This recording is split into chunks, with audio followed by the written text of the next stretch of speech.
was always the Jags. It's always the Jags. It's always the Jags. It's always the Jags. Always the Jags. Welcome into Always the Jags. Today, of course, we get to discuss our game against the Minnesota Vikings, which obviously was a loss, 12-7. Most of us going in thought that this wasn't going to be a win. You know, when you've got Mac Jones starting, Trevor Lawrence is still out. I think he's going to be out for the Lions game as well. So most of us went into this probably expecting a loss. And I'm like, I don't know if I prefer the Jags to just be getting blown out or to just have all these chances to go win it and just not coming through. I don't know which is better. I don't know which is worse. Like, I didn't expect Mac Jones to be able to pull it off, but our defense got 3 takeaways. That's crazy. Like, our defense, and it's like, we can't ever show up at the same time. When we played the Packers, our offense was finally playing well, and our defense gave it away twice, getting gashed by runs by Aaron Jones, not Aaron Jones, beating gashed by runs by Josh Jacobs, and then allowing the big play from Malik Willis, the Packers' backup quarterback, to seal the game. And then today they show up, and they're playing excellent. Maybe it's because Ryan Nielsen went to zone, or I don't know. No one can really explain why, we just started playing so well in this game. Very bend but don't break style. And again, if you take away those takeaways, the game looks a lot worse. But the takeaways count. Like, that's how you can stop a drive either by getting off the field or by taking the ball away. So they show up now, and we have our backup quarterback in. And Mac Jones just made some horrendous throws, like absolutely horrendous. And, he took a lot of the blame for it at the end. I think he knows that at the end of the day, the entire game was on him because he threw it away with those 2 picks at the end of the game. But I'm like, I also kind of blame it on, I mean, I don't know. Maybe Gabe Davis isn't as fast as people think he is, or Mac Jones thought he was. But that one throw towards the end, like, Gabe Davis wasn't anywhere near the ball. The Vikings player ran the route for Gabe and ended up catching it. And it's like, I don't know if Ryan Nielsen took this long to switch to zone, and that's why our defense started playing better, because if that's the case, I mean, that's still on him. You threw away half the season playing a scheme that your personnel couldn't play, right? And then you finally switch it up. Now they're playing it. They hold a team to 12 field goals. If this is the defense we could have had all year, our wins would look a lot different. But again, our offense is still not free to blame because, again, Mac Jones isn't Trevor Lawrence, but Brian Thomas Jr. was wide open on that interception. Wide open. He had him. And I don't know why we're not giving it to Brian Thomas Jr. I don't know why we didn't run more tight end sets. And again, I feel like the defense played well because I bet money they played better today, or played so well today, because they did less substitutions. And again, Ryan Nielsen played a scheme that fits with his zone. He likes to do a lot of press man, but it doesn't matter how much you like to do something if your players can't do it. So, I mean, this episode isn't going to be very long. The Jaguars, like, this is where we are. Our season's in the toilet. Now we're looking towards the draft already. People are talking about Travis Hunter, talking about, do we go cornerback or wide receiver? Do we go cornerback? What are we going to do about our offensive line? Defensive tackle looks like another position of need if Eric Armstead keeps insisting on playing defensive end, which still doesn't make any sense. And it's a dark time to be a Jaguars fan. That's all I can really say. And lastly, before I sign off, huge apologies to everybody who went to the Tailgate with Tony event. I even drove down to Florida to make it so I could go see that game. But then I woke up on Sunday with the worst cold I've had in a very, very long time.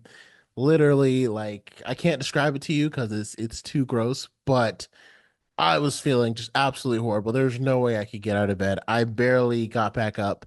We didn't even leave to go back to Charlotte, where we live, until like 12 in the afternoon. It might have even been 1 or 2. And by then the tailgate event was long over. I wish we could have made it because it would have been so much fun. Just my allergies, I don't know what it was, but it was better for me to not be there. Trust me. After all of that, it was definitely better that I was not there. Um, However, I really wish I was, because even though it was a loss, it is a lot of fun to go. And again, of course, it's a great cause. So I'm gonna keep, talking about it next year and everything. Maybe we'll be better next year. We'll see. Um, but it's like in a Vikings game that didn't have much, except, like I said, and our defense still gave up a lot of third downs. And that's kind of what you do with zone. Like, you end up zone is very susceptible to the chunk play, but it often takes away the deep shot because man, you can get deep shots if the person just beats your man. With zone, if you find the soft spot in the zone, you can pick up little chunks here and there and kind of dink and dunk your way down the field. Now, obviously, I don't know if that scheme works for our defense or it just worked on Sam Darnold because he likes taking deep shots and gets impatient with just dunk, dunk, dunk, dunk, dunk. Um, but it was our first defensive showing of the year. I don't think that saves. I mean, it's like if I'm Shad Khan, I don't know if that saves Ryan Nielsen's job, even if Doug Pederson ends up leaving. Because Doug Pederson said like the worst thing to the media the other day at the end of the press conference, he says, I'm not going to lay it down for you guys because you wouldn't figure it out. But yeah, basically, that's the way that the play went, or something like that. And it's like, you're telling the media, like all this, the people that do football their entire lives, they wouldn't figure out this play. Some of these people that are beat writers that have been working and studying the game of football for, I mean, you could tell that he's frustrated, right? But that's the job. That's the head coaching job. Your job is to make the team better, answer the media questions. You are the media is the liaison between the fans and the team. And I can tell that Doug is frustrated. And it's like, if that frustration is getting to you and making you lash out this way, that's part of the job. So I'm not going to say like this is not the job for you because obviously he has the capabilities to be a head coach, but that's the job. You know what I mean? Like he would tell his players, you can't let these things kind of get to you, and you can't take it out on other players. Like when Trayvon Walker got that ridiculous, unnecessary roughing penalty, and like I'm very angry at it, but the only reason why I'm not livid is just because he been playing well all game. Like he had a reason to be frustrated. They held them to 12 points. Our team couldn't get more than 7. So in that moment, I could see him being frustrated, and to me, he had a very good reason to be frustrated. So let me know your thoughts. I mean, we don't have to ask if the Jaguars are cooked because we already are.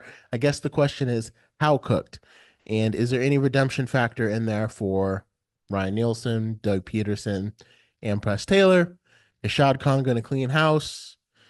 Um, it would be interesting to see if he cleans coaching staff and just keeps players and cleans the GM too, or if he's just gonna wipe it all down and the new GM is gonna start selling off and we're gonna enter a rebuild. I don't know. Um, but I mean, like you said, you see when you get the right person in. I mean, I didn't think the Chargers were going to be particularly good this year, and then look, they brought in Jim Harbaugh, and now they're competing for a spot in the playoffs after getting rid of some of their best players from last year. Like on paper, they are a worse team, but they have a better coach, and now they're a better team. Sometimes it's the way it goes. So I guess we'll see. I don't think there's a magic pill to fix everything. I wouldn't be mad if we end up getting Ben Johnson. All I know is that what we're currently doing is not working, and no one has changed it enough to make it effective. So it's time for some new people. Hate to be that blunt, but that's just where else are we at? This is where we're at. We had incredible expectations that are not even being close to being realized. That's where we're at. So again, let me know your thoughts down below. And always remember, it was always the Jags.